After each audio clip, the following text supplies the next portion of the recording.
Bien, buenos días o buenas tardes a todos y todas los que pues están participando de esta comisión, la A17 Nuevas Carreras y Campos Profesionales. Bienvenidos a esta 16ª edición del Congreso de Enseñanza del Diseño. Su gestión se realiza en el marco del Instituto de Investigación de la Facultad de Diseño y Comunicación de la Universidad de Palermo.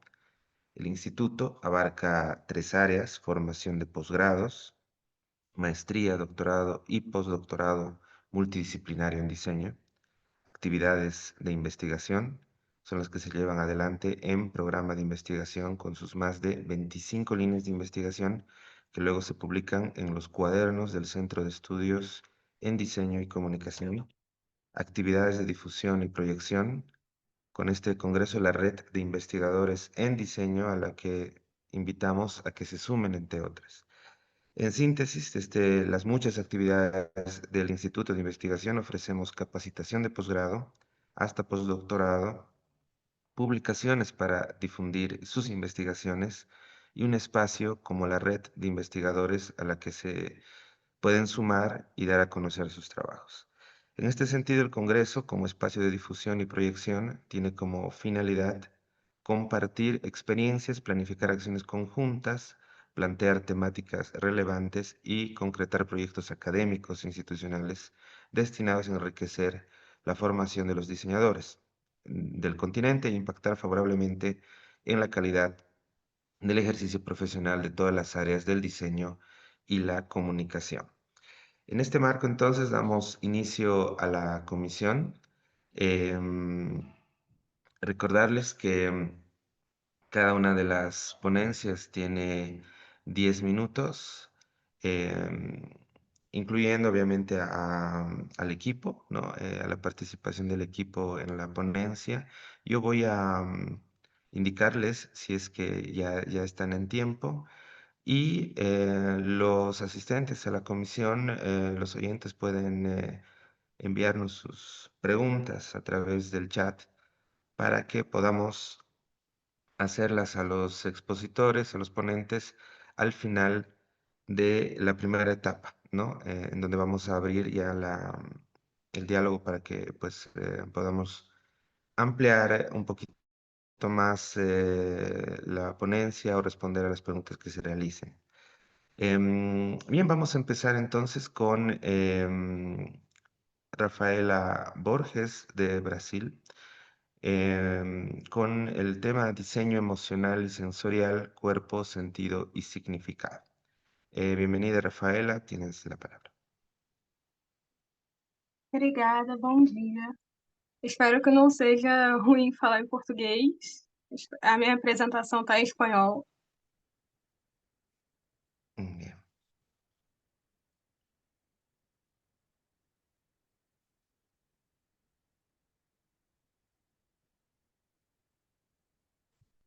Meu trabalho é desenho emocional e sensorial, corpo, sentido e significado.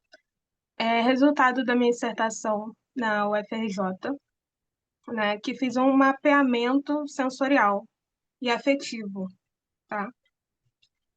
A base do meu trabalho é o design sinestésico, design sensorial. O que é design sensorial? É orquestrar, desde o início do projeto, os estímulos sensoriais comunicados por algum artefato, algum resultado de projeto em design, buscando com que esse artefato passe a mesma informação em todos os sentidos. E como que nós, designers, né, como que o design pode proporcionar experiências que tenham sentido e sejam sentidas profundamente por outras pessoas, pelos destinatários, pelos usuários, né? Passando a mesma mensagem, mas também tem como requisito para alcançar essa mesma mensagem, considerar os significados que essas pessoas estão atribuindo para os sentidos, para os estímulos sensoriais, né? Então, para que a gente consiga considerar isso, a gente tem que considerar também que as pessoas percebem de maneiras diferentes, né? considerar a diversidade perceptiva de todas as pessoas. E isso a gente pode ampliar a acessibilidade e a inclusão sensorial e social também, né, considerando pessoas com limitações sensoriais como a deficiência visual, que foi o foco do meu projeto. Então, alguns exemplos de projetos multissensoriais voltados para deficiência visual. Tem a codificação de cores, profundidade visual, explorando temperatura, texturas, padrões táteis, sinestesias entre cor, luminosidade, som, aromas, explorando e interligando todos os sentidos para passar uma mesma informação, né? Então, alguns exemplos é esse relógio de cor, que utiliza padrões táteis para que pessoas que têm cegueira adquirida, que já enxergaram em algum momento da vida e ficaram cegas, elas possuem a lembrança de como é enxergar, de como são as cores. Então, muitas ainda gostam, têm cores preferidas, isso fala sobre a personalidade delas. Então, essa identificação do que elas têm como memória do visual é muito importante, porque ainda estabelece uma base para a identidade. Então, nesse relógio, há uma identificação da cor e pelo padrão tátil que esse relógio forma, a pessoa consegue entender, compreender que cor que está ali mesmo sem enxergar. Claro que tem uma necessidade de aprender esses padrões, né? Para aprender essa associação com as cores. E esse aprendizado ele é facilitado quando a gente sabe o que aquele estímulo tátil significa para a pessoa. E é essa a minha pesquisa, né? Também um outro exemplo de representação visual e representação de cores, aqui pelo olfato, que utiliza um Arduino e Bluetooth em uma câmera. Então, essa câmera capta a cor e transforma em aroma, em cheiro. Então, a partir do cheiro, a pessoa, isso daqui está cheirando um cheiro que eu relaciono à cor azul. Então, a pessoa consegue saber que aquele casaco é azul. Aqui ainda mais, é necessário entender qual é a relação que a pessoa faz entre o cheiro e algo relacionado àquele cheiro. O cheiro é ainda mais subjetivo, né, do que o tato, ainda mais pessoal. Então, faço a pergunta para vocês: que cheiro transporta vocês? Faz vocês lembrarem de uma lembrança específica? O que é familiar para vocês? Porque a gente só consegue entender o que é familiar para o outro, o repertório do outro, quando a gente entende o nosso, quando a gente valoriza o nosso, para que a gente consiga se afastar do nosso para também valorizar o do outro, né? Então, a partir disso, eu fiz algumas perguntas para entrevistas com 7 pessoas com cegueira adquirida, aqui onde eu moro, enfim. Se você tivesse que se inscrever para outra pessoa respondendo quem é você, o que você diria? A pergunta mais difícil é: se você fosse um objeto, qual você seria? E aí, a partir dessa pergunta, puxando essa carga do design de produto, né? Que tipos de emoções você sente no seu dia a dia e quais são mais relevantes e por quê? Quais situações costumam despertar essas emoções em você? E eu pedia para que essas pessoas contassem alguma história que tivesse alguma relação com essa emoção que é importante e relevante para ela. E a partir dessa história, eu pedia uma pergunta: tem algum objeto, algum artefato dentro dessa história que esteja interligado a essa história? E a partir daí eu conseguia analisar essas respostas, fazendo essa linha, essa representação, o conceito e a emoção ligada a essa representação e conceito. Então, o representante, ele vai falar sobre o estímulo sensorial, o físico, a cor, a textura, a forma, o tamanho, que vai ser ligado a um conceito, que seria o objeto imediato. Então, a textura, uma flor pode ser ligada ao casamento, pode ser ligado à jardinagem, pode ser ligada a um funeral. E esses conceitos vão despertar emoções específicas. Mas essas emoções, esses conceitos, eles estão sendo despertados primeiramente pelo sensorial. Então, o meu projeto, a minha ideia era fazer essa linha, é, entender como que isso se dá, como que isso acontece, né?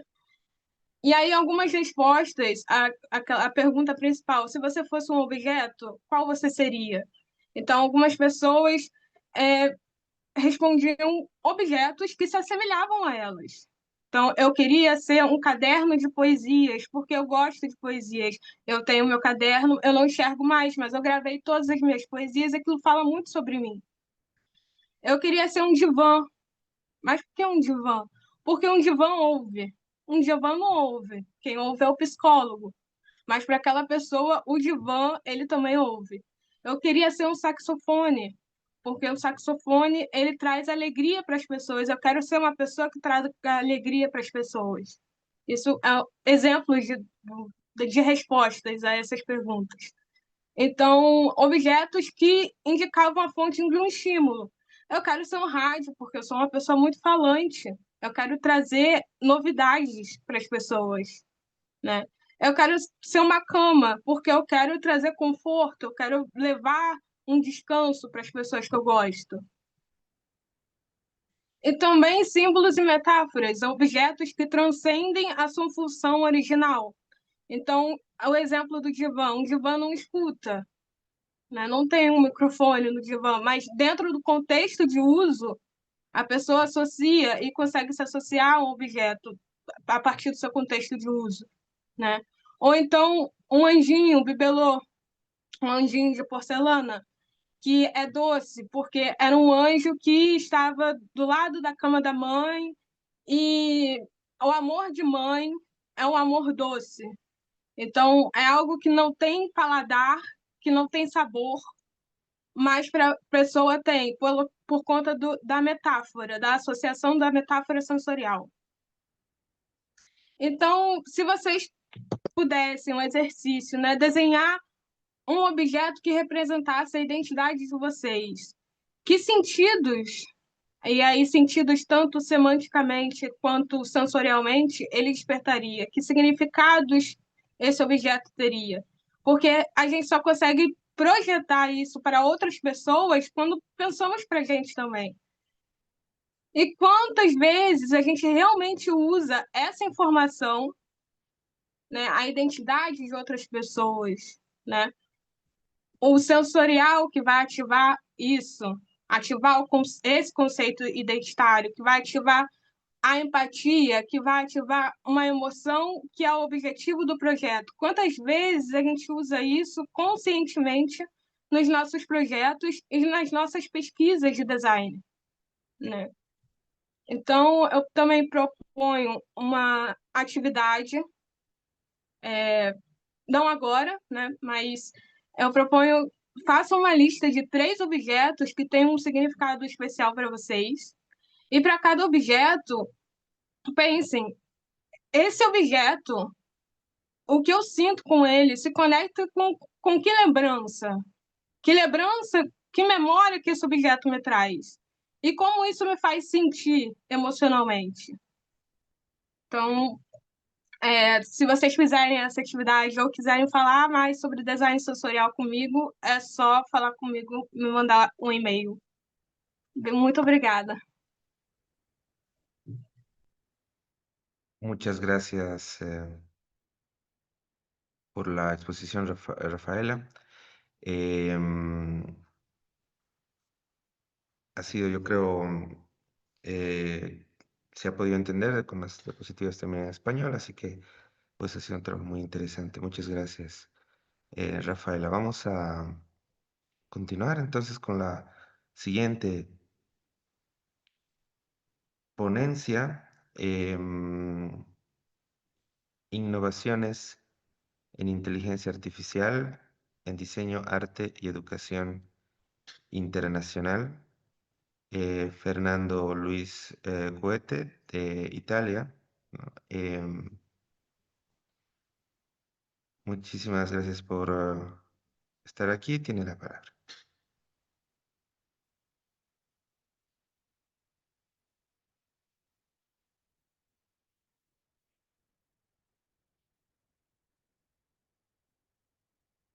creo que...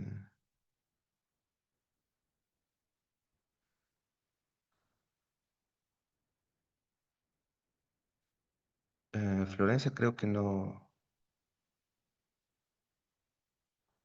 está conectado. Es probable que no, hay varios que están faltando, así que Ya, perfecto. Bien. Veamos si puede conectar, Fernando puede conectarse y pueda retomar, bueno, luego y al final podamos escuchar. Fernando Luis Couet, ¿decís? Sí. Sí, está ahí ya Ah, o sí. sea, lo puse como coanfitrión, así Ah, que perfecto. podría hablar, no sé si...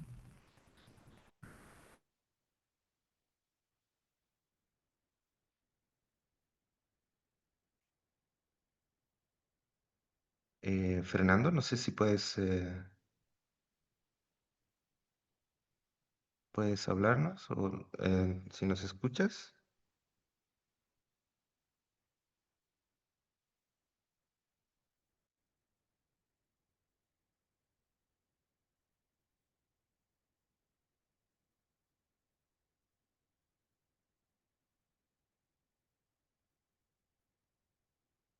Sí, ahí ya estás, digamos, como coanfitrión, así que podrías hablar. No sé si activaste vos el audio desde tu compu.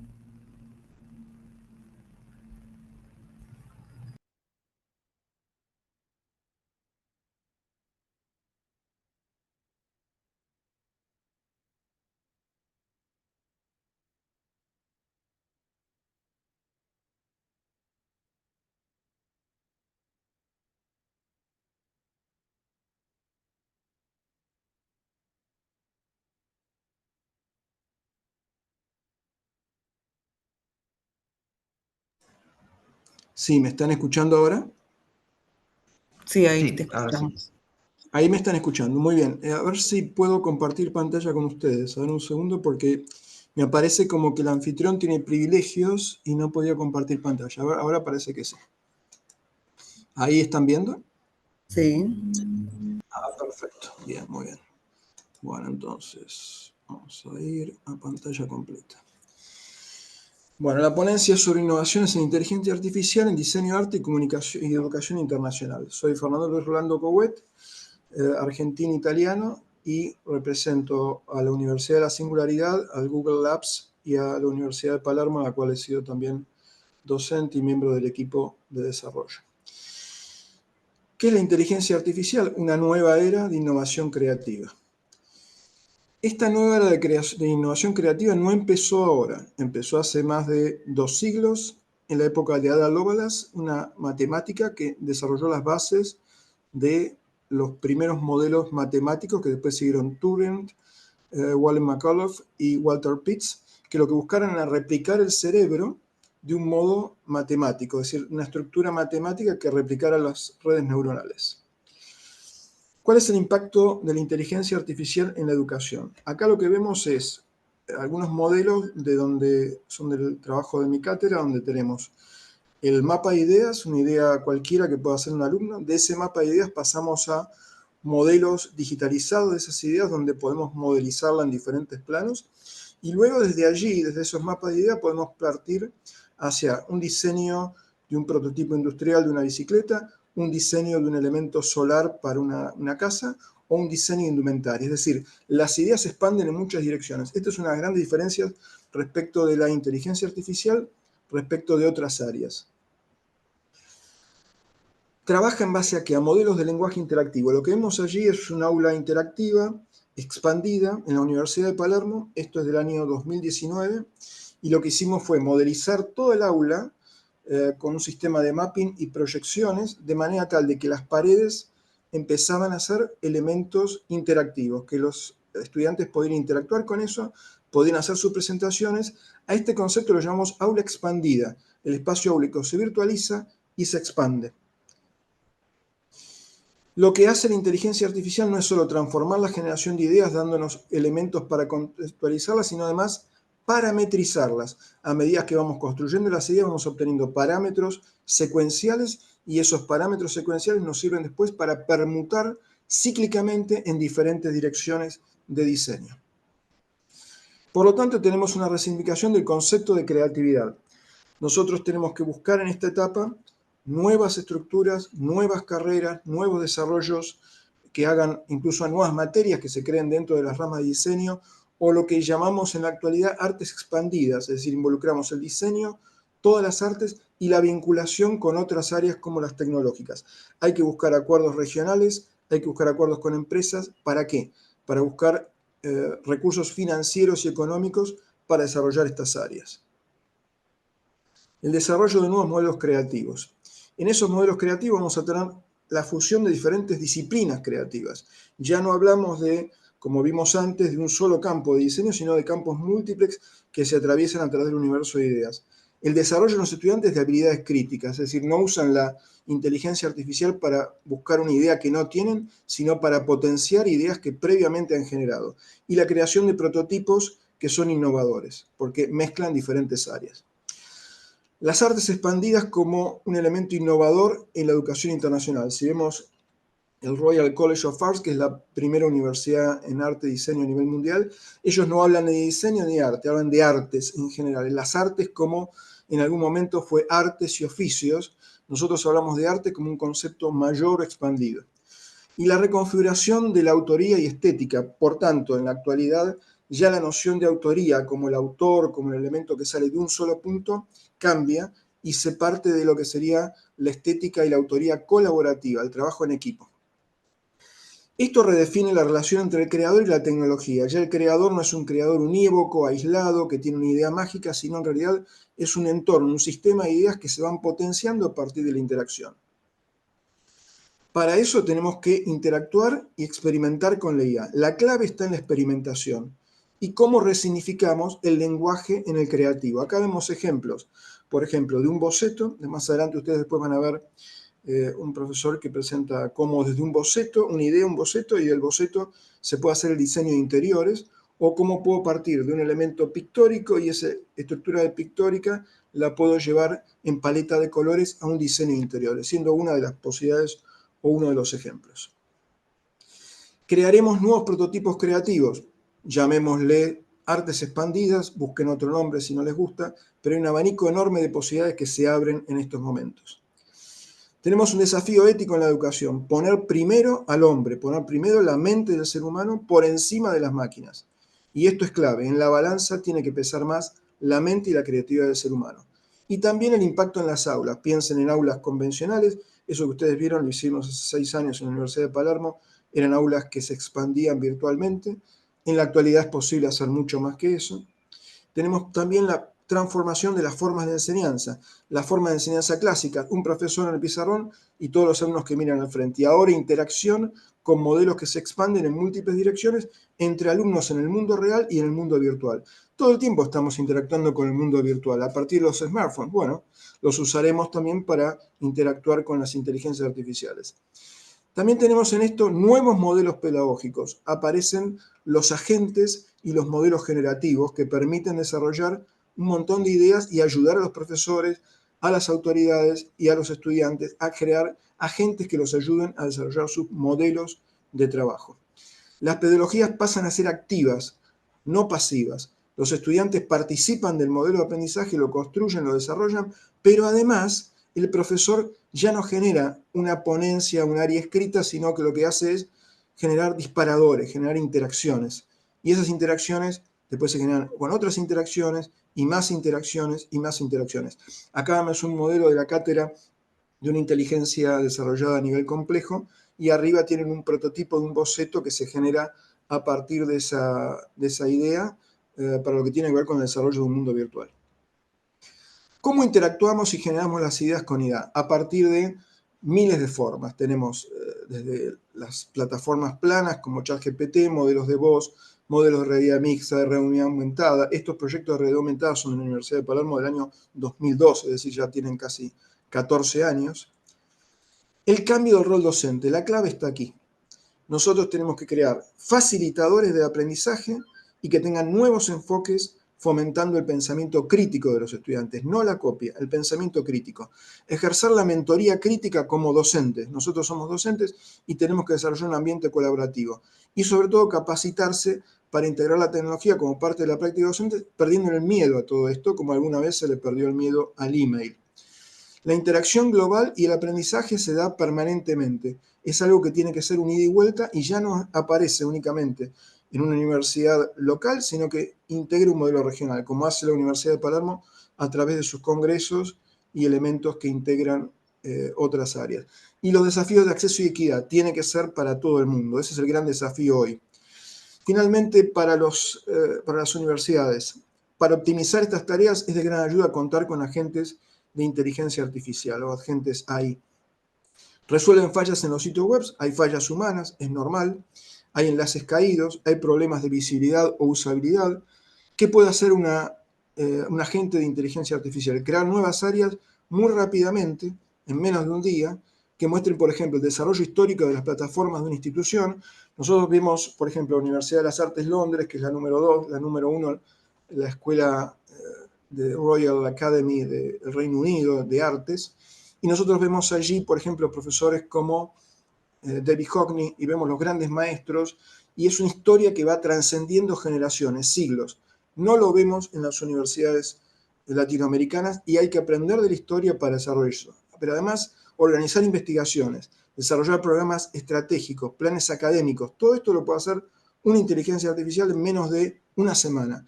Modelización de escenarios y proyecciones, detectar nuevas tendencias y potenciar la tarea de los community managers para que no se pierda la visibilidad en redes sociales frente al mundo.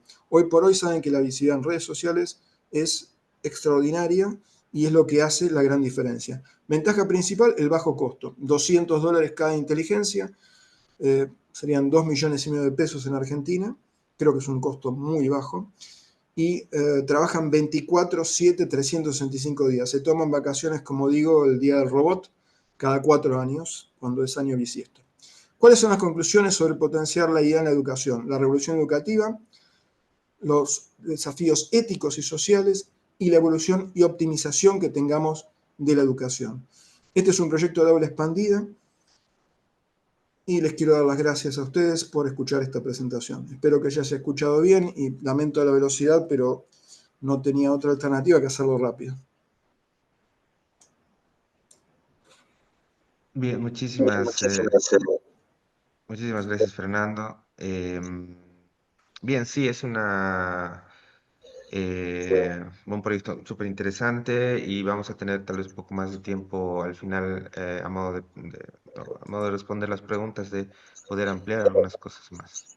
Sí, tengo incluso un video, si quieren, se lo puedo mostrar de lo que se puede hacer con herramientas de inteligencia artificial. Por ejemplo, donde ustedes ven un desfile de moda y el desfile de moda puede ir cambiando, la ropa puede ir cambiando al momento en que se va diseñando, puede cambiar con diferentes materiales y eso lo podemos ver en un video muy corto.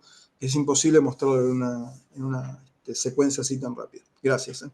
Gracias a todos. Ok, sí, muchas gracias, Fernando. Em, Bien, continuamos entonces con la siguiente ponencia. Competencias para la colaboración humano-tecnológica en la industria 5.0. Luis Elizondo Orellana, de Chile. Tienes la palabra. Hola, buen día a todos. ¿Se escucha Bueno, bien? sí, perfecto. Sí, Perfecto. Necesito que me ayuden acá un segundo.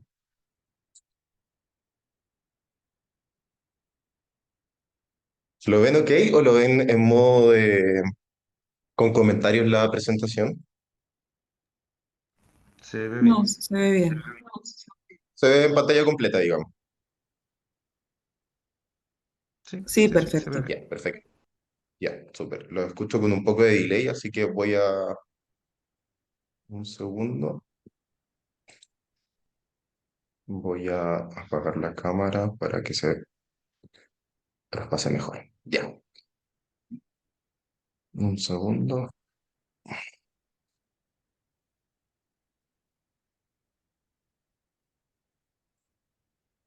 Ahí creo que lo ven perfecto. Sí, pantalla completa, ¿cierto? Sí, Sí, creo que sí. Ya. Buen día a todos. Muchas gracias al Congreso de Diseño de Palermo por este espacio, por sobre todo de encuentro, de intercambio. Hoy les vengo a hablar sobre mi ponencia. Se titula Más humanos que nunca.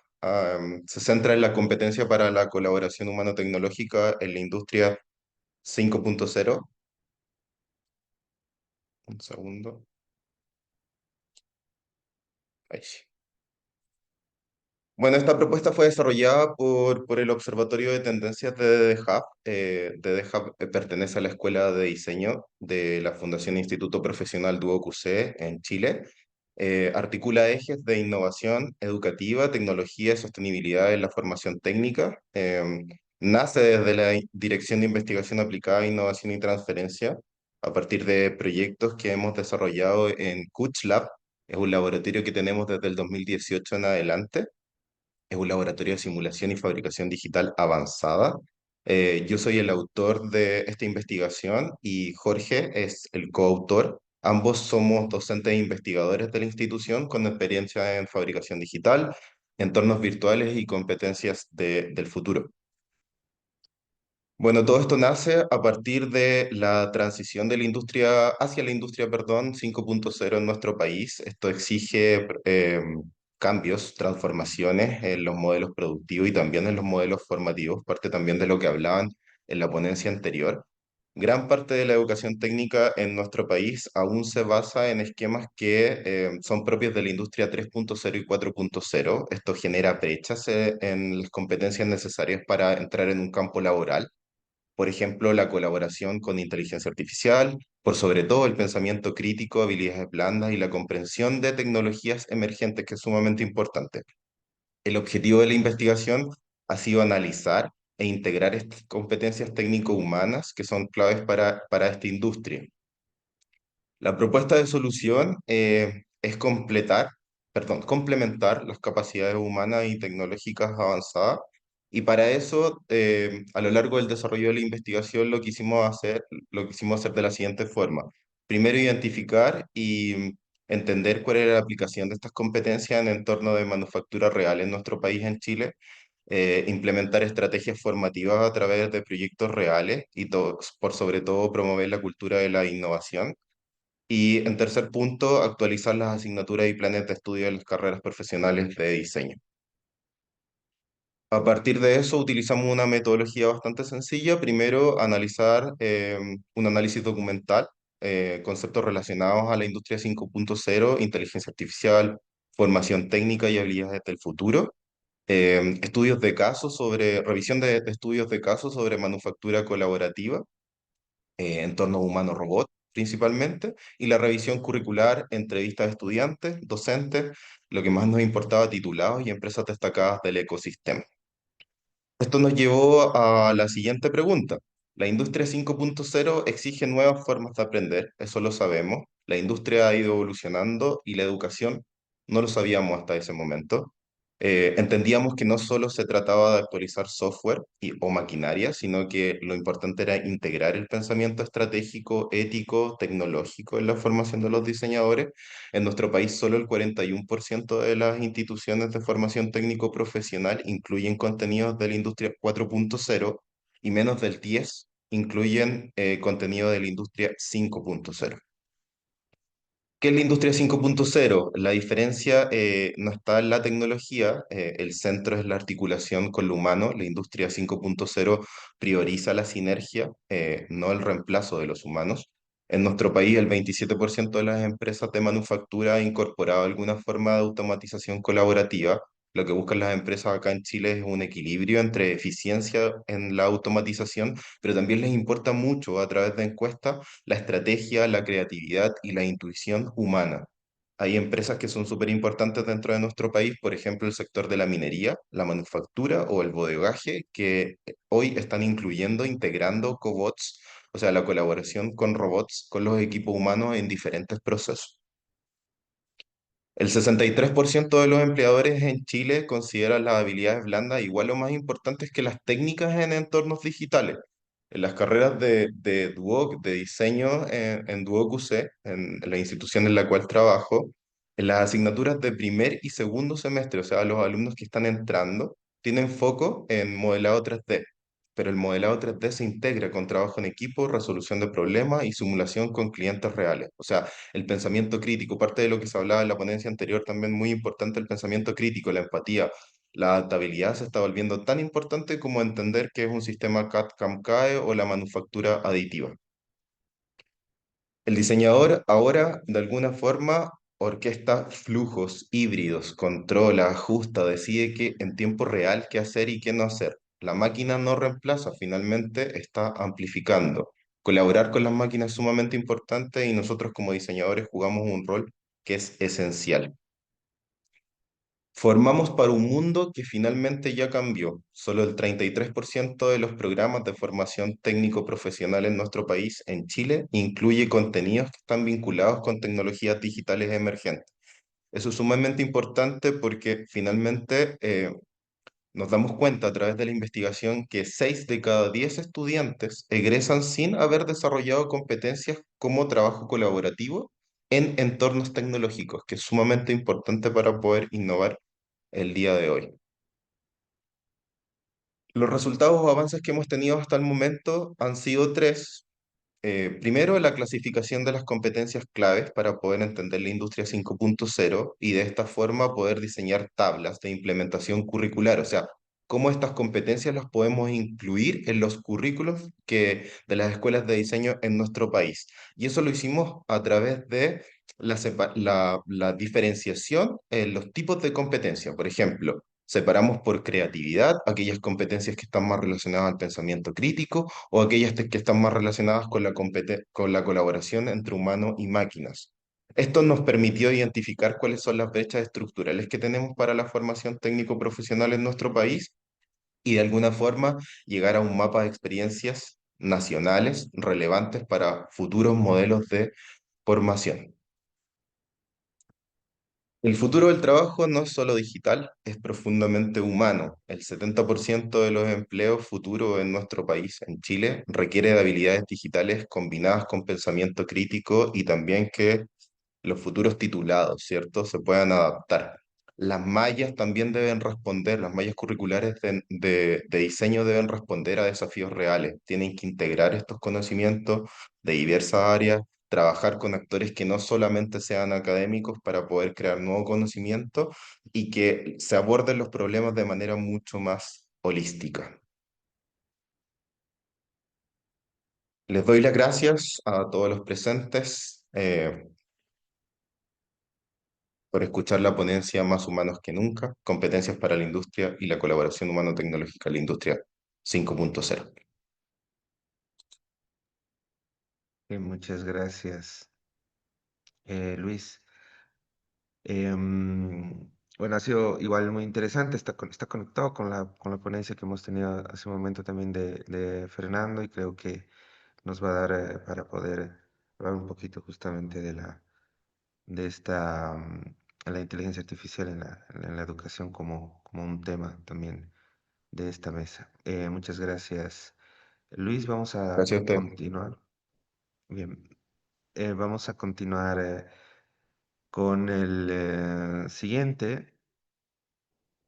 la siguiente ponencia, nuevas carreras ampliando el diseño, el caso de la Universidad Federal del Sur de Bahía, Weiner Gonçalves, de Brasil.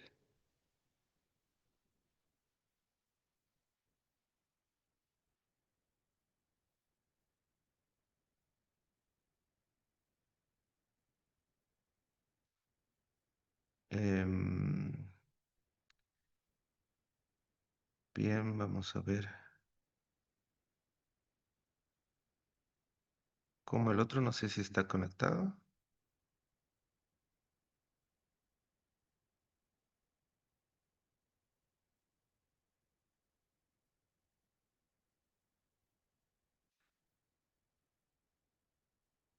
Weiner González. Creo que no lo veo conectado como confitrión, Florencia, ¿no? Creo que no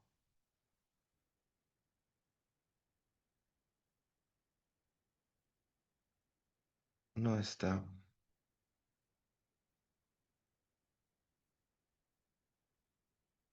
Bien, creo que no está aún conectado. Veremos si puede acompañarnos al final de las ponencias.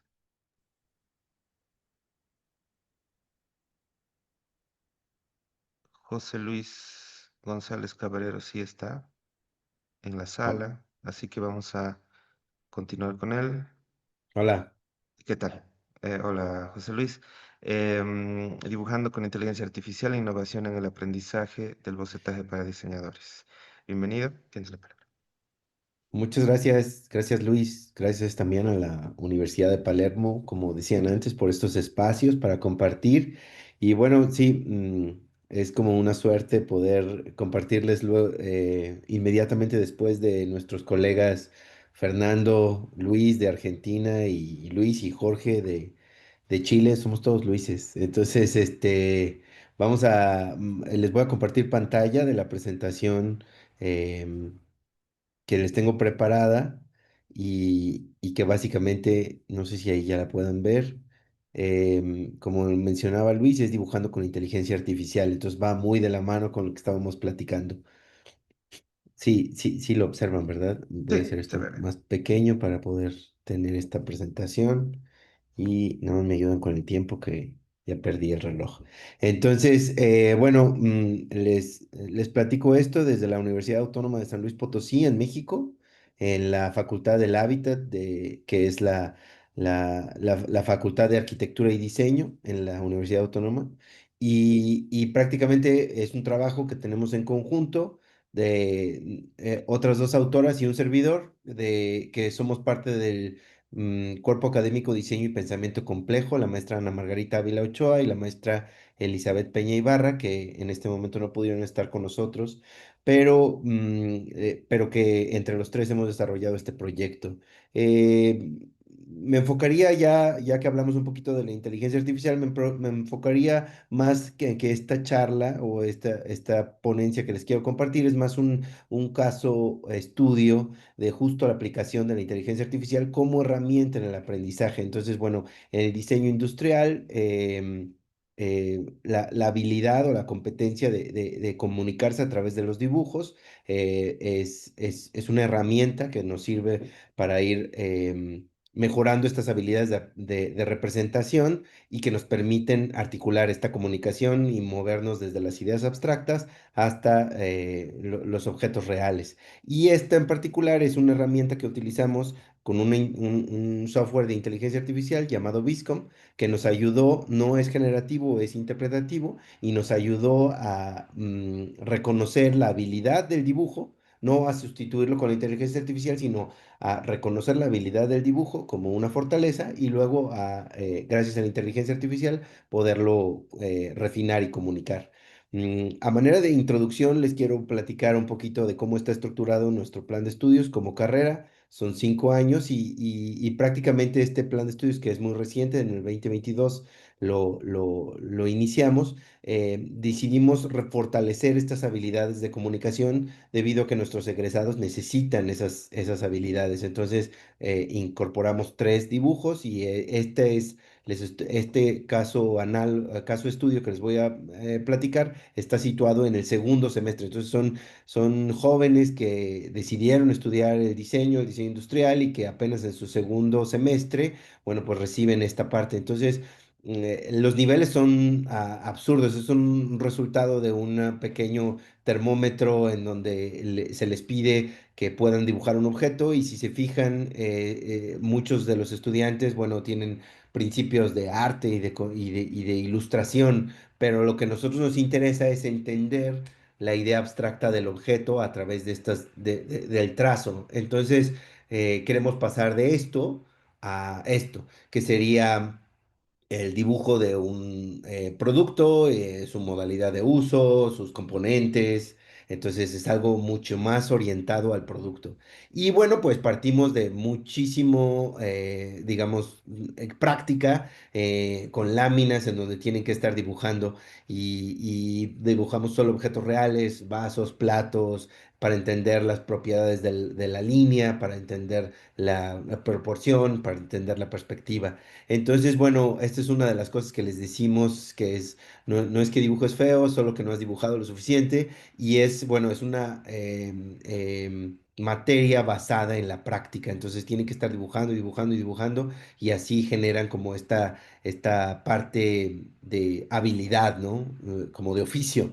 Y bueno, procuramos siempre socializar los resultados que ellos tienen en redes sociales porque nos hemos dado cuenta que eso los motiva, pero este ejercicio que fue ayudarles a entender la importancia del buen trazo a través de un modelo de inteligencia artificial que es interpretativo, que podía leer ese trazo y luego transformarlo, pues bueno, es el meollo de esta charla. Entonces, esta es una presentación que nosotros les hicimos directamente a ellos, decidimos después de 2 unidades o 2 secciones del curso que ellos habían estado dibujando, ahora sí introducir la inteligencia artificial, porque sabíamos que, bueno, ellos tienen toda esta familiaridad con la inteligencia artificial. De hecho, les poníamos este meme en donde vienen como estas tendencias, probablemente en su carrito de Amazon hay muchísima inteligencia artificial, en su algoritmo de Instagram, o estos mismos en ChatGPT que los puede perdón, generar. Pero lo que nosotros no queríamos era que se generaran las ideas sin que tuvieran el proceso del trazo. Entonces, lo que nosotros empezamos a hacer, aquí hay una foto de la presentación, es que les empezamos a fortalecer el paradigma de que un buen boceto da claridad y eso sería para cualquier cliente, colega, maestro o incluso inteligencia artificial. Entonces empezamos a utilizar este software interpretativo que se llama Viscom, en donde dibujar un producto, este es uno de los dibujos de uno de nuestros alumnos, a través de una calidad de línea, de una limpieza, de proporciones, podía generar en esto. Entonces nosotros limpiábamos el dibujo, poníamos el prompt, que como lo dijo muy bien Fernando Luis, depende un poco más del lenguaje, pero a través del lenguaje y el dibujo, bueno, pues la inteligencia artificial podía hacer esto.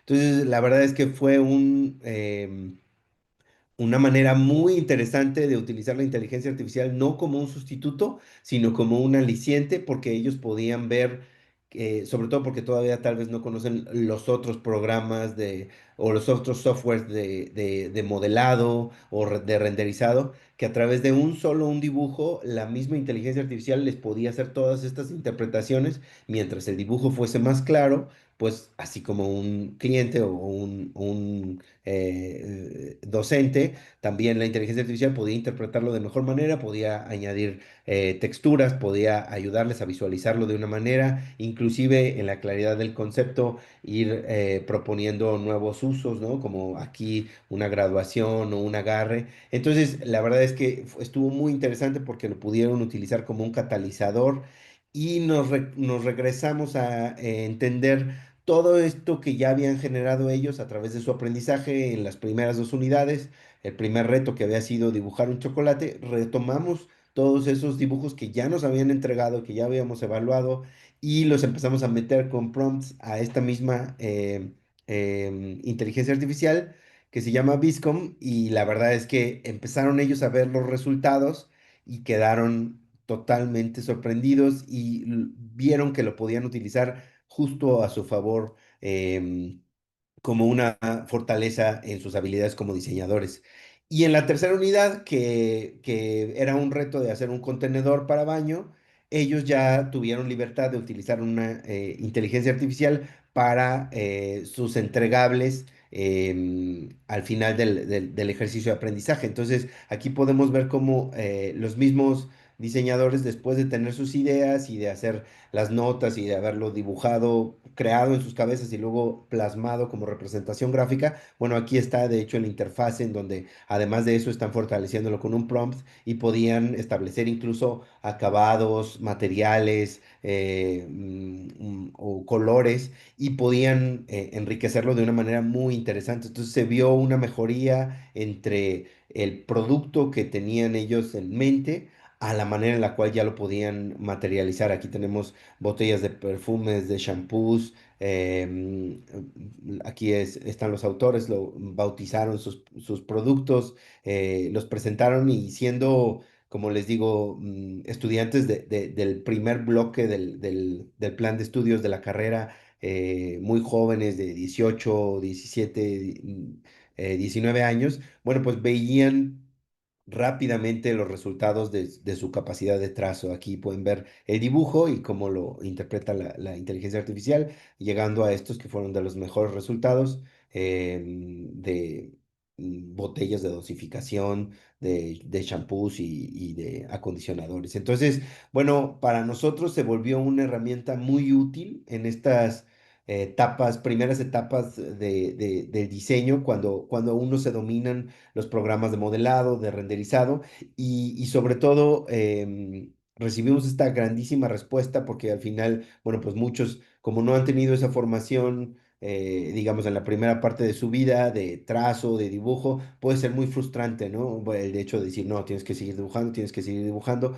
para poder tener esas herramientas. Entonces, para nosotros funcionó como un catalizador y como un motivante en empezar a ver esos resultados del trabajo, del trazo, y poderlos empezar a ver ya materializados, especialmente cuando al final pudieran personalizarlos con materiales y cómo eso transformaba sus bocetos, pero sin perder la esencia del trazo. Repito, no como una inteligencia artificial generativa, porque entonces, digamos que entonces ya sustituye totalmente, tú llegas con el prompt a que la computadora, bueno, la inteligencia interprete esas ideas y es solo lenguaje, sino más bien interpretativa que a través de el prompt, pero sobre todo con el trazo, la inteligencia artificial empieza a aterrizar esos principios formales que tú estás tratando de plasmar. Entonces, bueno, les agradezco mucho el tiempo, les ponemos ahí los correos de los tres integrantes de la ponencia. Estamos aquí en San Luis Potosí, en el centro de México, a sus órdenes y si alguien tiene alguna duda o comentario, pues bueno, nos lo puede hacer llegar o lo puede hacer al final. Eh, Muchas gracias, José Luis. Em, sí, nuevamente, pues en línea con lo que estábamos viendo hace anteriores ponencias, entonces me sirve para recordarles que se pueden escribir al chat para hacer algunas preguntas y pues nos va a servir ese tiempo para poder ampliar un poco más este tema que es muy interesante. Muchas gracias, José Luis. Vamos a pasar entonces a la siguiente ponencia. em, Frameworks y modelos de diseño instruccional, un estudio bibliométrico. Gustavo Loureiro de Brasil. Entonces, bienvenido. Gracias. ¿Pueden escucharme y ver mis dispositivos para la presentación? Sí, Gracias.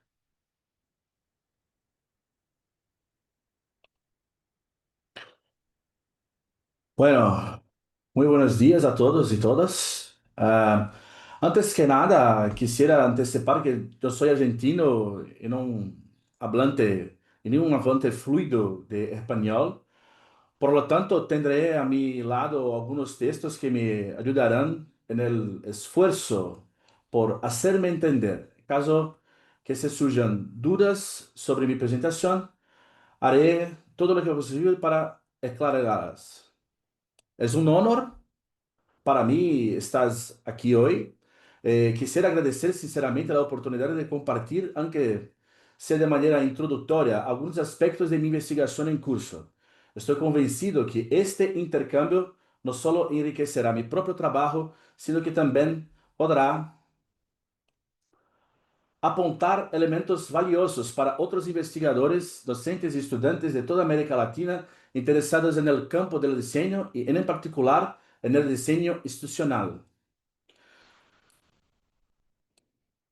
Bueno, mi nombre es Gustavo Loureiro y actualmente curso el doctorado en Diseño y Gestión de la Innovación por la Universidad del Estado de Río de Janeiro, bajo la dirección del profesor André Ribeiro de Oliveira.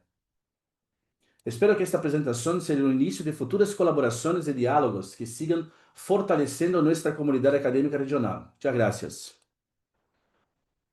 Para organizar esta presentación de manera clara y coherente, la he dividido en dos partes principales. La primera parte realizaré una breve contextualización del diseño institucional, abordando que se entiende por este concepto, la diferencia entre modelos y frameworks, los principales enfoques utilizados en el área, así como sus ventajas y desventajas. En la segunda parte, presentaré el estudio bibliométrico relacionado con el tema, detallado su objetivo, la metodología aplicada, los resultados más relevantes y algunas consideraciones finales que pueden abrir camino para futuras investigaciones. Bueno, ¿qué es diseño institucional? El diseño institucional ha sido estudiado mucho antes de recibir este nombre. Proceso sistemático para diseñar experiencias de aprendizaje eficaz. La evolución histórica viene desde el siglo XX hasta la actualidad. Las primeras definiciones de diseño institucional surgieron en la década de 1960. Glasser, en 1962, en su estudio, presentó el concepto de diseño institucional con un método organizado que busca estructurar y crear instrucciones de manera eficientes.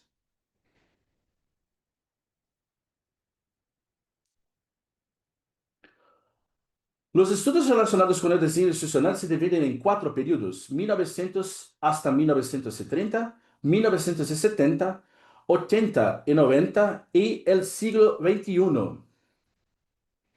Popularización del termo en los Estados Unidos de América, 1950-60, y adopción en Brasil en la década de 70. Por definición, un framework es una estructura conceptual amplia a orientar procesos educativos. Por ejemplo, TPEC. Modelo es la presentación secuencial y operativa de las fases del diseño institucional. Por ejemplo, ADI. Pero, aunque los frameworks, los modelos tienen definiciones y aplicaciones diferentes, es común que los artículos mencionen ADI como un framework y TPEC como un modelo.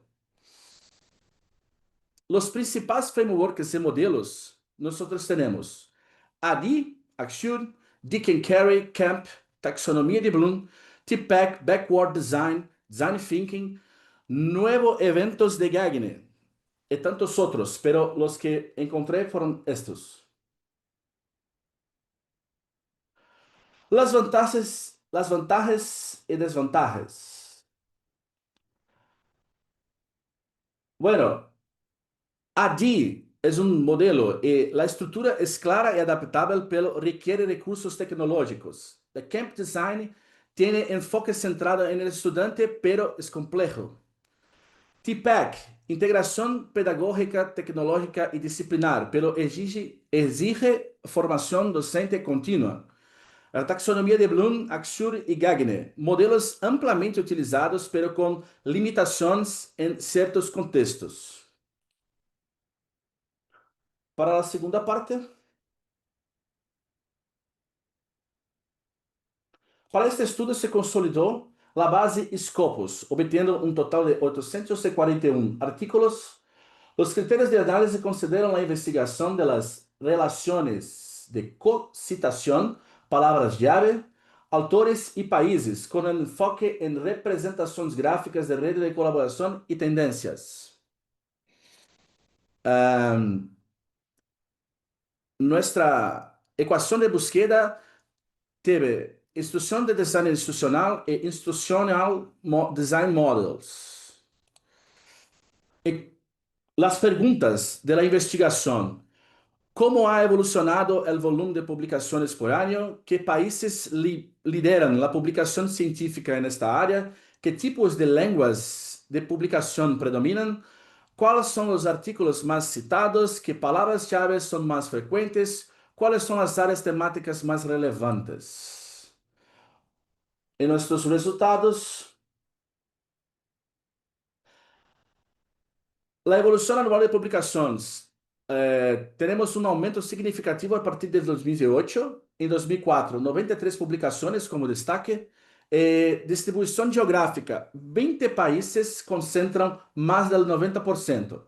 Tenemos destaques para Estados Unidos, Malasia, Indonesia, Turquía, Brasil, en especial.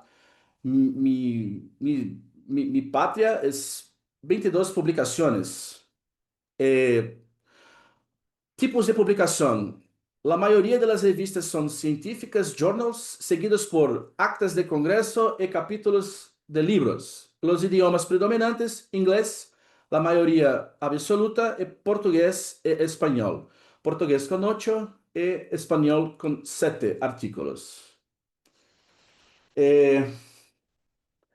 El análisis más relevante que tenemos en este momento de la presentación es que entre los artículos más citados, la gran mayoría tiene más de 10 años desde su publicación.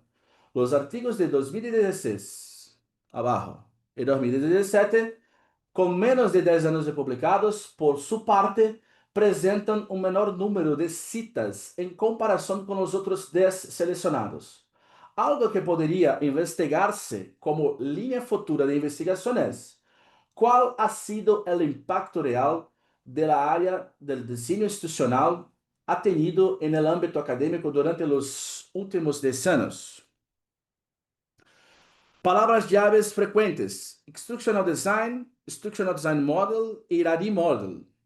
Interessante que não temos Instructional Design Framework com uma palavra utilizada como palavra-chave frequente. As áreas temáticas mais relevantes: ciências sociais, informática e engenharia. E por considerações finais, temos crecimiento sostenido del volumen de publicaciones sobre modelos de diseño institucional, la participación limitada en países emergentes de la América Latina. Y creo que es importante sugerir una futura agenda de investigación, revisiones sistemáticas y estudios umbrella, y principalmente la evolución del impacto real de modelos y frameworks en la innovación educativa. Bueno, tenemos aquí nuestros contactos para futuras conversas, podremos mantener contacto y quisiera una vez más agradecer la oportunidad de compartir la parte inicial de mi investigación y reiterar mis disculpas por cualquier error de pronunciamiento, acento durante mi presentación. Muchas gracias. Bueno, muchas gracias, Gustavo. Creo que se entendió bastante bien. Em, Así que, bueno, ha sido súper importante la participación. Muchísimas gracias. Em, Bien, vamos a continuar con la siguiente ponencia. Aplicación de marcos ágiles en contextos colaborativos de formación y práctica proyectual en diseño industrial. Antonio Pérez Quiroga, de Argentina, tiene la palabra. Bienvenido. Buenos días, ¿cómo están? Ahí paso a compartir. Bueno, Hola, buen día, ¿cómo están? Yo soy Álvaro y también estoy participando en esa ponencia. Muchas gracias. bienvenido, Álvaro. ¿Se ve bien ahí? Sí, sí, sí. Ok. Bueno, primero que nada, buenos días. Como dijo recién, estamos junto acá con Álvaro Angulo López. Venimos a compartir una experiencia didáctica que desarrollamos en el taller de la Cátedra de Diseño Industrial 1B de la Facultad de Arquitectura, Urbanismo y Diseño de la Universidad Nacional de Córdoba. Eh, Esto a su vez forma parte del trabajo realizado por el grupo de investigación de la misma cátedra, en el cual indagamos en el mundo de las metodologías ágiles y su posible vínculo con el mundo del diseño industrial. Después ahí dejé los mails por si alguno quisiese contactarse. Los voy a copiar al chat más tarde. Primero que nada, vamos a empezar hablando de los principios ágiles, que son provenientes del mundo del software. Estas metodologías priorizan la iteración rápida, el trabajo colaborativo, la adaptación constante y el foco en el usuario. Y aunque nacieron en un entorno digital, digamos, creemos que son principios que pueden ser valiosos también en el campo del diseño industrial, particularmente cuando hablamos de formación universitaria. Em, Vamos a hablar un poco del contexto en el que dimos esta actividad en la cátedra, en el taller. Se marca un momento muy particular, ya que el año próximo la carrera va a haber una reducción de un año, de 5 va a pasar a 4. Entonces es importante hacer hincapié en cuestiones como la optimización de los tiempos. Particularmente el trabajo se da en el segundo año de la carrera. El objetivo de los estudiantes es diseñar una familia de griferías compuestas por 3: baño, lavadero y cocina. Usamos como inspiración o como puntapié inicial, podríamos decir, grandes películas de la historia del cine. Y la complejidad más alta, posiblemente, se dé en congeniar esto que tiene que ver con la coherencia morfológica de los 3 productos y la precisión tecnológica que requiere este producto en particular, la grifería. Por dentro lleva un montón de componentes y demás piezas que deben calzar a la perfección. Entonces, en ese contexto nos preguntamos cómo podemos integrar dinámicas ágiles a un taller de diseño y qué impacto tendría eso en los modos de aprender y proyectar. Ahora, mi compañero les va a hablar un poco de cómo se desarrolló la experiencia en sí. Bueno, ¿qué tal? ¿Cómo están? Acá podemos ver algunos primeros resultados de la actividad. Como se ven, son maquetas que por ahí son muy primitivas, son las primeras que se hicieron de forma proyectual, procedimental. Si bien por ahí se ven muy primitivas, sinceramente se pueden tomar muy buenas decisiones de diseño sobre esto que es por ahí primitivo y temporal. Pásale que sí, Antonio. Bueno, como bien decimos, en lo que fue el diseño de esta clase y en la ejecución de la clase, encontramos como 7 momentos que fueron como destacados o relevantes. En el primer momento se da un bloqueo en la proposición, quizás porque era un poco bastante complejo en realidad lo que tenían que lograr los chicos. Pensábamos que ese bloqueo se daba porque era una práctica inusual, no se suele hacer en maquetas, sino de manera gráfica. Había una complejidad, como decía Antonio, de resolver 3 griferías, la escala de maquetación era en escala 1 en 1, y bueno, por ahí también los chicos no tenían muy claros los conceptos para buscar ideas, y bueno, tenían que enfrentar en toda esta proposición soluciones operativas y de manipulación. Entonces, bueno, todo eso, que eran las exigencias de la clase, hacían por ahí que gran parte o la generalidad del taller se vea como un poco bloqueado. Entonces, automáticamente, cuando empezamos a detectar esos problemas, hicimos una flexibilización, tratando de revertir esa situación, clarificando ideas que busquen en las propuestas. Rompimos la escala de trabajo 1 en 1 y trabajamos con pequeñas maquetas con la finalidad de trabajar y modelar rápidamente con los materiales por ahí más flexibles que ellos habían traído, que en general eran plastilinas y hojas de papel. Nos enfocamos también en una acción iterativa de ensayo y error, el tema de la prueba y error, que funcionaba, que no funcionaba y se fue validando en partes. Y también, como eran 3 productos, bajamos o trabajamos con una sola tipología, con un solo producto, que era la grifería del baño, que era la más simple de resolver. Bueno, la que sigue, Antonito. Bueno, el momento 3, que es la reflexión y la maduración de la idea, es lo que más tiempo demandó en todo este desarrollo.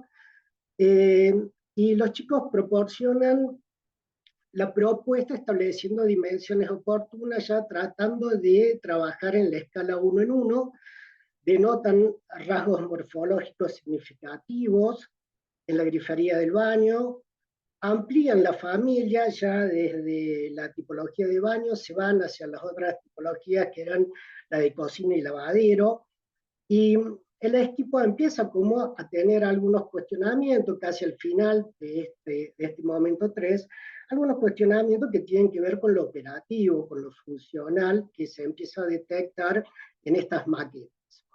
Hay un momento 4 y un momento 5 que se desarrolla un poco en simultáneo, en donde en el momento 4 se trataba de que los grupos, de que los integrantes del grupo puedan explicar a esa mesa de trabajo, bueno, un poco los potenciales, las intenciones del diseño que habían logrado en su maqueta, y también había una devolución por parte de la mesa, tratando de retroalimentar, de validar puntos fuertes que habían en las propuestas y también detectar algunos problemas que veían, pero con la condición de también plantearles algunas posibles soluciones.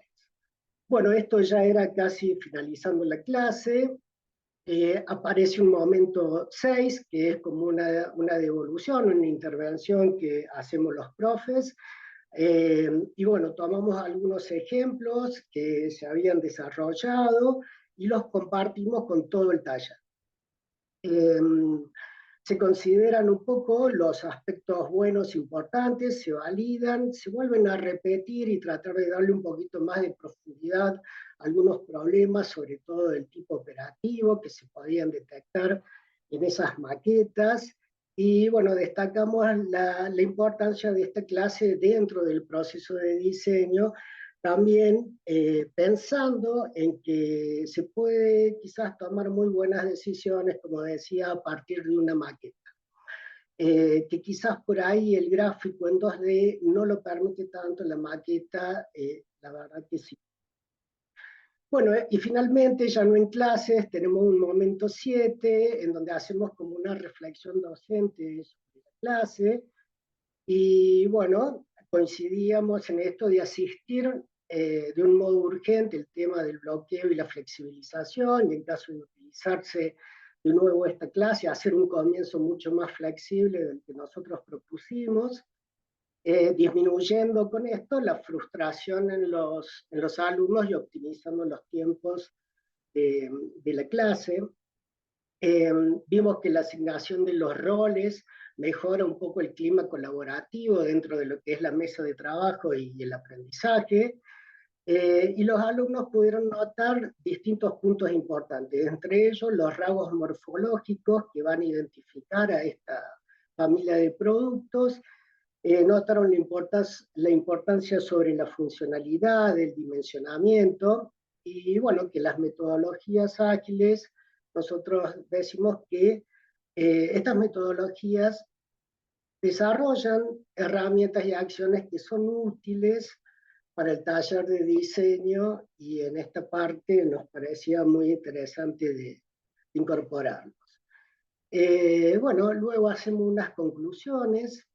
Lo que aprendimos, que prototipar es pensar maquetas simples, pero que progresivamente se van convirtiendo en ideas con muchos potenciales. El proceso vale tanto como el resultado, que estos chicos que trabajaron en las mesas como facilitadores, que bueno, que no tuvieron, o sea, no fueron como jefes de esa mesa, sino que pudieron organizar sin dirigir, sobre todo controlaron muy bien los tiempos del desarrollo de la actividad, y que bueno, hay roles emergentes que enriquecieron al equipo de trabajo. Hago una aclaración ahí pequeña, Sí, porque no indagamos tanto cómo se realizó la actividad, pero a nivel del taller se dividieron mesas con grupos de 3 personas, cada grupo, 3 grupos de 3 personas, y cada grupo establecía, cada mesa, un rol. El facilitador, después tenías alguien que oficiaba de un crítico quizás más del ámbito de la morfología, otro más técnico. Entonces a eso nos referimos cuando hablamos de los roles que asignamos en relación a la tarea. Muy bien, gracias Antonio. Entonces, siguiendo un poquito con estas conclusiones, decimos lo que funcionó. Fue un trabajo colaborativo real, hubo iteración y mejora continua, tuvimos retroalimentación entre los pares, entre los alumnos, y hicimos una adaptación de estas herramientas ágiles sin perder el espíritu del diseño industrial en una fase creativa de diseño.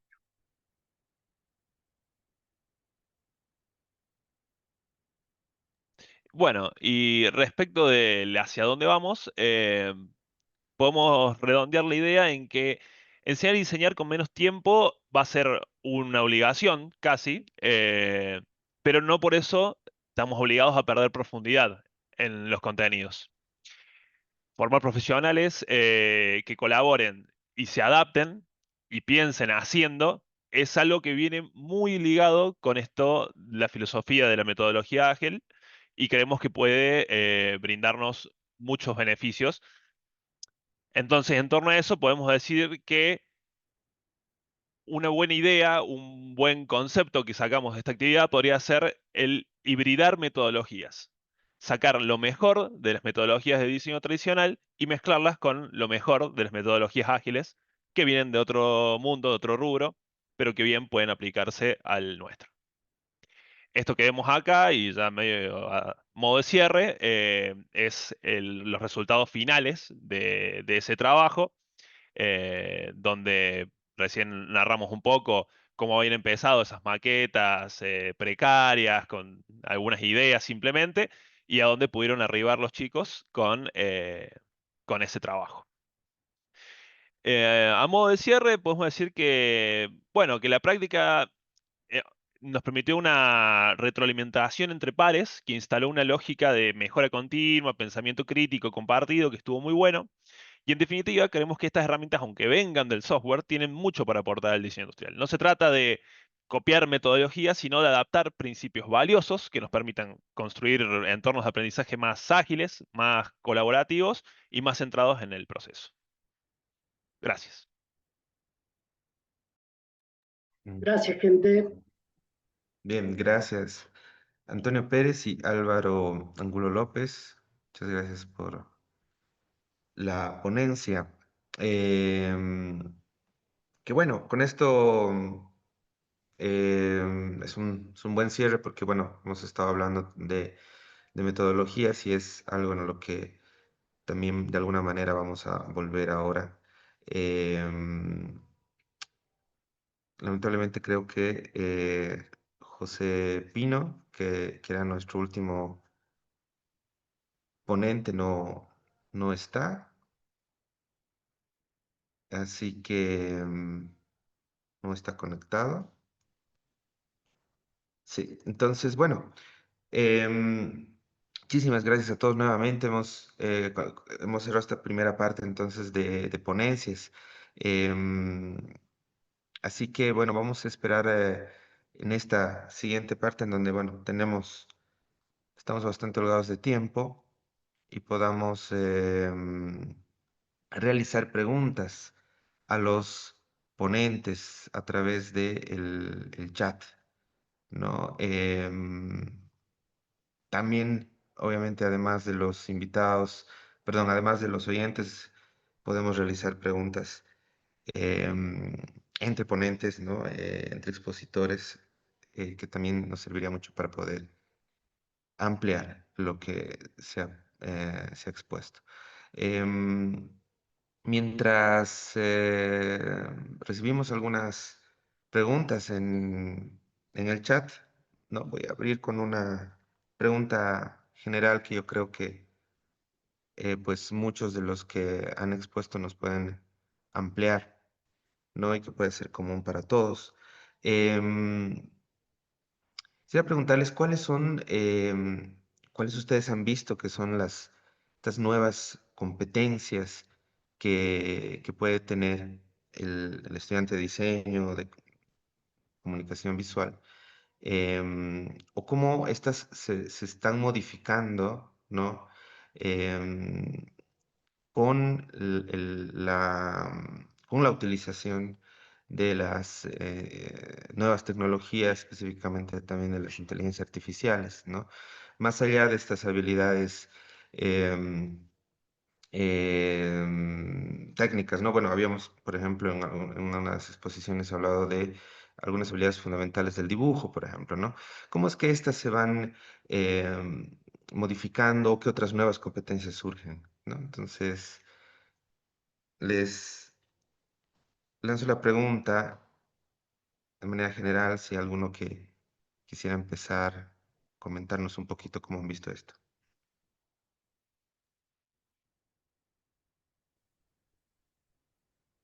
José Luis. Sí, muchas gracias, Luis. Yo creo que una de las primeras cosas que nos estamos dando cuenta con este gran abanico de herramientas es que, como lo dijo al principio Fernando Luis, el pensamiento crítico y este como criterio en la aplicación es algo esencial, porque porque no necesariamente todas las cosas que tienen a disposición los estudiantes pueden migrar a la profesión y muchas veces em, como la cantidad de información es abrumadora. Entonces, es más bien un pensamiento crítico para tratar de descifrar cuál sería la mejor herramienta y dentro de todas estas hard skills que antes atribuíamos a este ser diseñador o ser arquitecto. Creo que ahora más bien vienen estas habilidades blandas o soft skills en donde lo primero es parar y empezar a generar este criterio o este pensamiento crítico para ver cómo aplicarlas.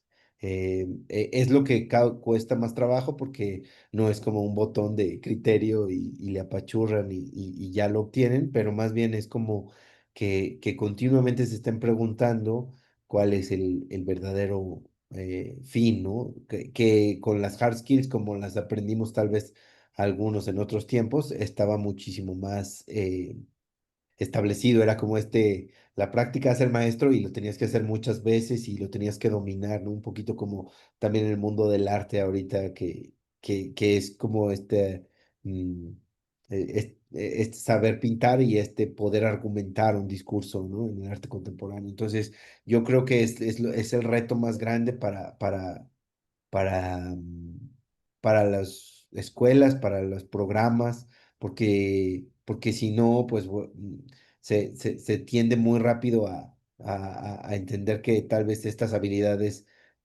duras se pueden obtener en cursos, en diplomados, en YouTube, y al final es más bien el sentido del criterio el que debería de reinar para poder empezar a articular cómo seguir haciendo el oficio de diseñar, por ejemplo.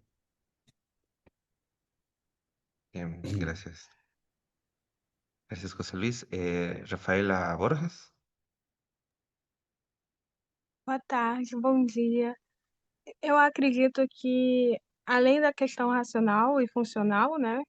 Porque quando a gente observa o estudo do design sensorial, a gente acaba levando para a ergonomia questões mais técnicas e funcionais, mas uma competência que está sendo agregada é a junção dessa racionalidade, dessa funcionalidade, desses critérios, né, junto com o subjetivo e com o emocional, e como a gente percebe, porque a gente não só percebe pela razão e pelo funcional, mas essa junção não é uma exclusão da técnica, mas adicionar o subjetivo, a emoção, o sensorial à técnica também, para que a gente seja cada vez um profissional mais completo, porque a gente lida com a complexidade humana, né?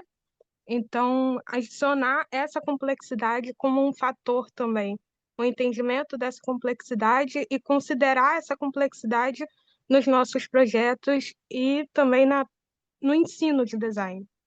Então, acredito que essa competência de considerar a subjetividade alinhada à objetividade, né, as emoções, como percebemos, alinhada à técnica, é muito importante. Bien, gracias. Gracias, Rafaela. Luis Elizondo. Sí, bueno, a partir de la investigación que desarrollé y todo lo que hemos ido, todas las ponencias que se han ido desarrollando hoy, yo creo que es súper importante no olvidar estas competencias que tenemos dentro del área del diseño, que, por ejemplo, son básicas, que es la creatividad, la innovación, fomentar el desarrollo de estas ideas innovadoras, pero ahora integrando estas tecnologías que se pueden llamar, entre comillas, emergentes. Yo creo que también es importante, como segunda competencia, el pensamiento crítico, que lo hemos mencionado en varias de las ponencias del día de hoy, desarrollar estas habilidades para poder analizar problemas que son muchas veces complejos, que incluso tienen que ser desarrollados con otras áreas de conocimiento. Y como tercero, comenzar a colaborar de manera más activa con las máquinas y con la tecnología, integrándolas dentro del aula. Yo creo que varios de los que realizaron ponencias el día de hoy lo están haciendo con alumnos desde primer año en adelante y eso es súper importante y valioso. Yo creo que a nivel latinoamericano que se está desarrollando una sinergia en torno a estas nuevas competencias y este nuevo rol que pueden jugar los diseñadores en el futuro. Gracias. Gracias, Luis. Bien. El, sí, Fernando, ¿qué- ¿querías querías responder?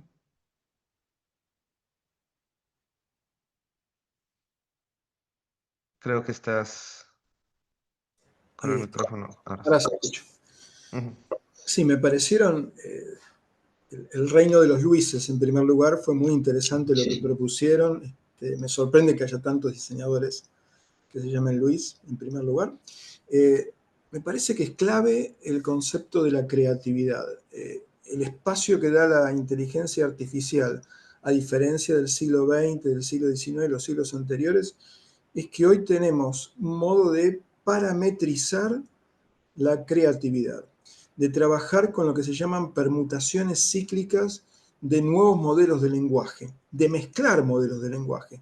Por un lado tenemos el lenguaje humano y la inteligencia humana, que para mí está en el punto más alto de la pirámide. ¿Por qué?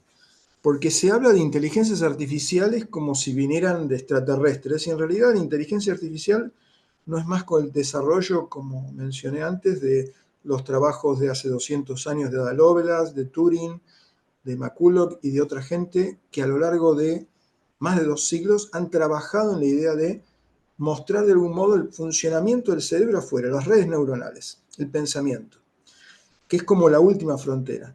Conocemos muy poco del pensamiento y de cómo se genera la creatividad. ¿Qué permite por primera vez en la historia las inteligencias artificiales?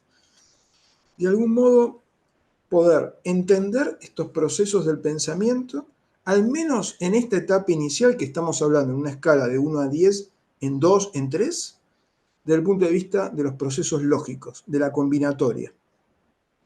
Entonces, por esos modelos asociativos, como yo mostraba, siempre va a estar el centro en las ideas. Entonces, el proceso de diseño parte en cualquier rama que sea, industrial, digital, en diseño de interiores, en la rama que ustedes quieran, e incluso en las artes. Por eso hablamos de artes expandidas o artes como que engloba todo. Recuerden que el diseño es una palabra que es de hace unos siglos nada más, no es tan antigua como las palabras de las artes o las artes y oficios que vinieron antes.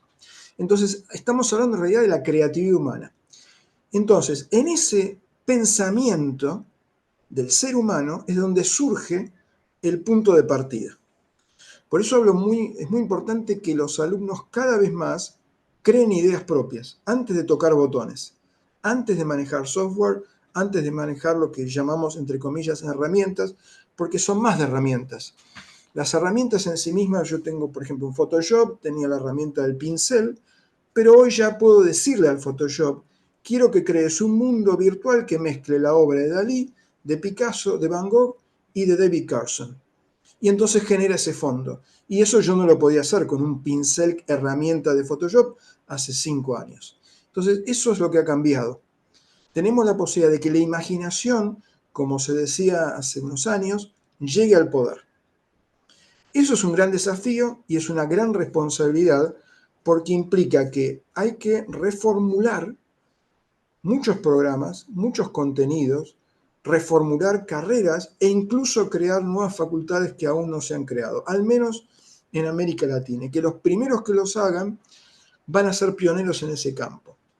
No por casualidad, si yo tomo el ranking de las 25 primeras universidades del mundo, no ya en el diseño, sino en todos los campos, la primera es Harvard en las áreas de investigación, porque la investigación requiere cientos de millones de dólares, como ustedes saben, y después son todas chinas. Y sorprende que sean todas chinas, porque tenemos en el ranking a una universidad como la de Cambridge.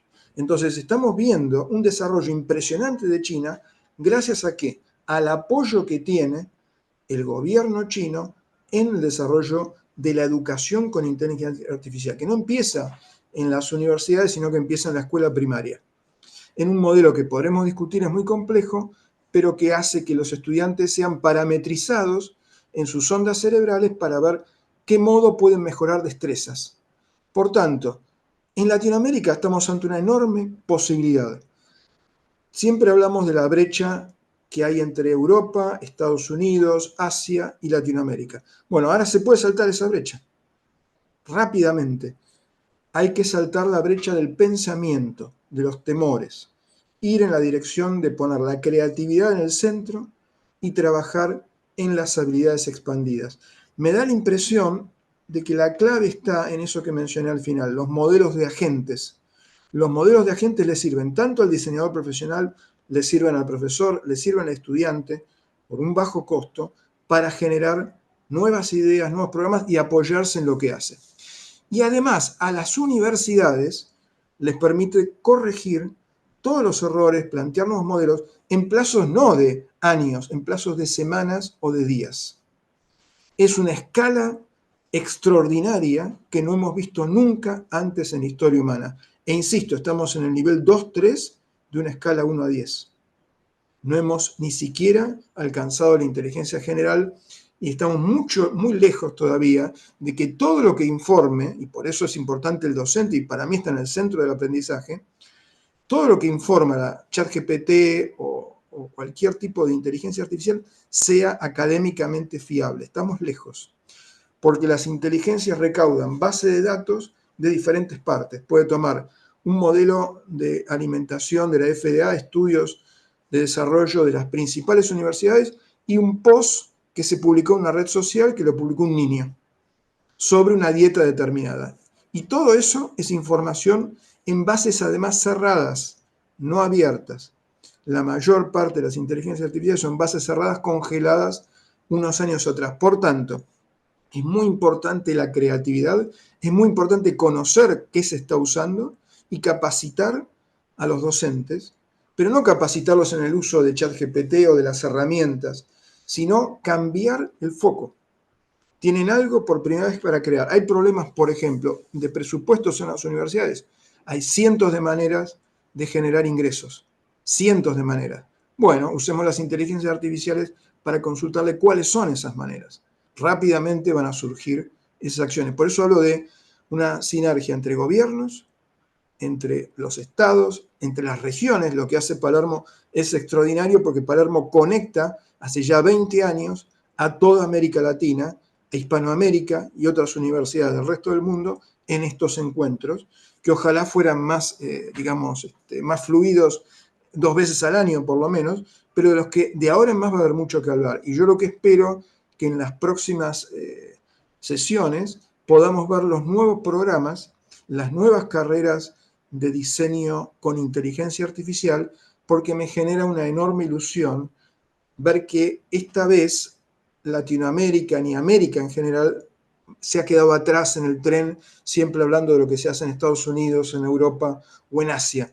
Tenemos la posibilidad, tenemos la oportunidad y los cerebros están, porque Latinoamérica exporta a todo el mundo,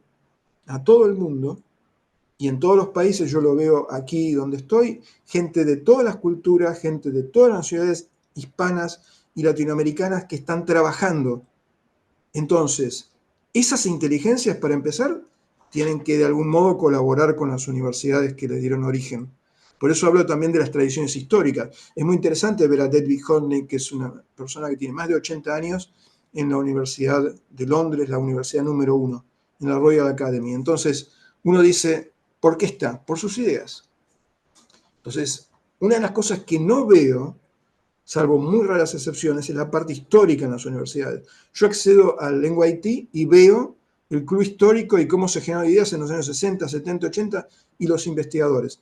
Eso en las universidades no pasa. El segundo problema es la investigación aplicada. La investigación aplicada es investigación remunerada, incluso para los alumnos y egresados, con premios muy importantes, y ahí es donde entra el patrocinio de empresas que les sirven a las empresas para generar nuevos productos. Por eso vamos a ver cosas increíbles, diseños de nuevas formas tecnológicas que no hemos visto y de nuevos productos que comercialmente van a ser muy espectaculares. Así que me parece que está todo por hacer, que tenemos todo por hacer y hay muchísimo por trabajo por delante. Y lo fascinante es eso, creo que el liderazgo que tienen las autoridades, por ejemplo, en la Universidad de Palermo, espero que también se repliquen en otras universidades. De hecho, hemos visto aquí la Universidad de México, de Chile, es decir, me parece importantísimo que haya una unión en ese sentido, así que eso permite potenciar todo. Me parece que es clave. Y respecto de lo que dijeron, me parece que hay plenas coincidencias en el desarrollo del pensamiento. No es tanto la capacitación tecnológica, porque sabemos qué pasa. Es el pensamiento en los estudiantes. Hoy en día hay encuestas que dicen que el 32% de los estudiantes en el mundo quiere ser youtuber. ¿Por qué quiere ser youtuber? Porque es independiente, porque gana y administra su dinero y que puede construir su camino. Bueno, eso lo tiene un diseñador. Creemos más diseñadores. Pensemos en David Carson, el diseñador de constructivo más importante de la historia del diseño gráfico, que no es diseñador gráfico, que es un sociólogo, un surfista, como él se define, y que sigue produciendo obras increíbles con su hijo Luke. Entonces, pensemos en eso, en la experiencia, y recuperemos eso. Imaginen que Leonardo viviera, imaginen que Miguel Ángel viviera, ¿qué haría con esto? Bueno, extraordinario. Recuerden, Leonardo tenía la luz de una vela, no tenía electricidad, pero tenía el pensamiento holístico. A la mañana estaba pintando la Gioconda, a la tarde estaba diseñando un helicóptero y a la noche estaba estudiando el cuerpo humano. La luz de una vela, sin electricidad, en base a sus ideas. Si recuperamos eso, creo que la creatividad no tiene límites. Y América Latina es extraordinaria porque la riqueza cultural oculta en América Latina es invaluable. Así que nada, eso es un poco lo que quiero agregar al cierre, al debate. Me parece que hay muchas cosas hermosas que se pueden llegar a desarrollar. Espero que se puedan concretar. Y gracias, Luis, por todo tu trabajo, porque ha sido una gran coordinación. Bien, gracias. Muchas gracias, Fernando. Sí, mira, has abordado varios temas que hacen a esto que son muy importantes. Em, Justamente esa preocupación que se tiene hablando de nuevas carreras, nuevas áreas, metodologías, ¿no? Respecto a las tendencias globales, Europa, especialmente Asia, en donde se tienen interesantes mallas curriculares, además relacionadas con la tecnología, la pertinencia también de las nuevas habilidades que tiene que tener el docente, ¿no? Además de las competencias de los estudiantes. Creo que han sido ideas muy importantes. Em, Gustavo Loureiro nos preguntaba en el chat acerca de el desarrollo cómo perciben el uso del diseño instruccional para el desarrollo de clases en la educación superior en Argentina, Chile, México, bueno, aprovechando que, o incluso en Italia, ¿no? Aprovechando que estamos aquí. Em, y bueno, no sé si Luis Elizondo, bueno, que has respondido brevemente en el chat, Hola. puedes comentar un poquito, ¿no? Y si tal Sí, vez algunos otros. bueno, sí, lo que comentaba a partir de la pregunta, yo en mi caso trabajo en Duoc-UC. Duoc-UC es una fundación en Chile, es un instituto profesional, educación técnico profesional. También trabajo ahora en la Universidad Adolfo Ibáñez, he trabajado en 4 universidades más y por lo menos en Chile siempre las carreras, los planes de estudio se imparten a través del, de planes instruccionales, de diseño instruccional muy demarcado. Y eso de alguna forma también hace que las universidades y la implementación de las carreras en la realidad sea diferente, que tenga cada uno su propio sello. Esto de alguna forma te permite a ti responder dentro de una clase al dictar una cátedra, responder al perfil de egreso con el cual se comprometen las instituciones en el caso de Chile, eh, colaboren para que de alguna forma ese perfil se logre y finalmente se establezca ese campo laboral que de alguna forma se estableció, se cumpla, que los alumnos se titulen y tengan un perfil claro y tengan un campo laboral que también sea claro, que el que te dijeron cuando te matriculaste el primer día, de alguna forma. Eso ayuda bastante para que se genere un estándar. Por ejemplo, diseño industrial en Duoc se imparte en 5 sedes, en 3 regiones distintas, y tengo alumnos que se intercambian de una región a otra y toman la asignatura que prosigue y es exactamente lo mismo, o sea, vienen con el mismo contenido, vienen con las mismas experiencias previas, que si bien es cierto, son todas diferentes porque es una experiencia, cada uno la vive de manera distinta, pero es con la misma base y eso es súper súper nutritivo para uno como docente. Esa es mi experiencia. Vi que algunos respondieron que no era habitual. En el caso de Chile, la mayoría de las veces se trabaja con planes instruccionales eh, muy detallados incluso. Gracias, Luis. Bien, gracias. Luis, bueno, no sé si hay alguna pregunta más. Tenemos todavía un poquito de tiempo.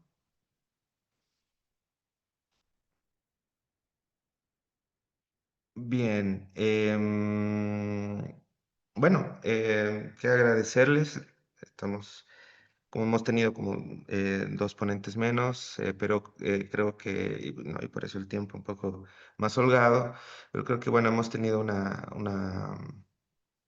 unas ponencias súper interesantes, bueno, ideas que han ido saliendo en esta charla, importantes para recalcar, ¿no? Creo que para terminar, para cerrar, yo podría decir que, bueno, hay no solamente propuestas, sino ya experiencias sumamente interesantes en la innovación de técnicas y metodologías en función pues, justamente reacomodar o repensar estas habilidades tanto de estudiantes como docentes en el proceso de aprendizaje, que es un proceso en el que en realidad no solamente se afecta, no solamente se transforman los procesos, sino también los procesos de producción, sino también los procesos de aprendizaje, los resultados. Y creo que pues nos podemos quedar con la idea también de que pues es importante el criterio, estas habilidades blandas que había mencionado, em, obviamente las habilidades técnicas, la operación de software son importantes, pero pues siempre y ante todo en comunicación visual, en diseño, está presente el pensamiento crítico, el criterio, el pensar lo que se quiere diseñar, comunicar, ¿no? Lo que se quiere producir. Entonces, eso me parece súper interesante y hay experiencias también em, muy enriquecedoras que hemos ido viendo, como la que nos ha planteado en un principio Rafaela, ¿no? Con estas metodologías más específicas que tienen que ver semiótica, que introducen, ¿no? La parte de la semiótica elementos más no muy comunes como el sentido del olfato, el olor, ¿no? Entonces creo que esto ha sido muy interesante. Quiero agradecerles a todos. Nos piden también que puedan compartirnos los correos de los expositores. Si algunos no lo han hecho todavía, ¿no? Tenemos ahí tiempito para poder subirlos ahí al chat. Nada, agradecerles entonces a todos los que han participado, a los que nos han oído también.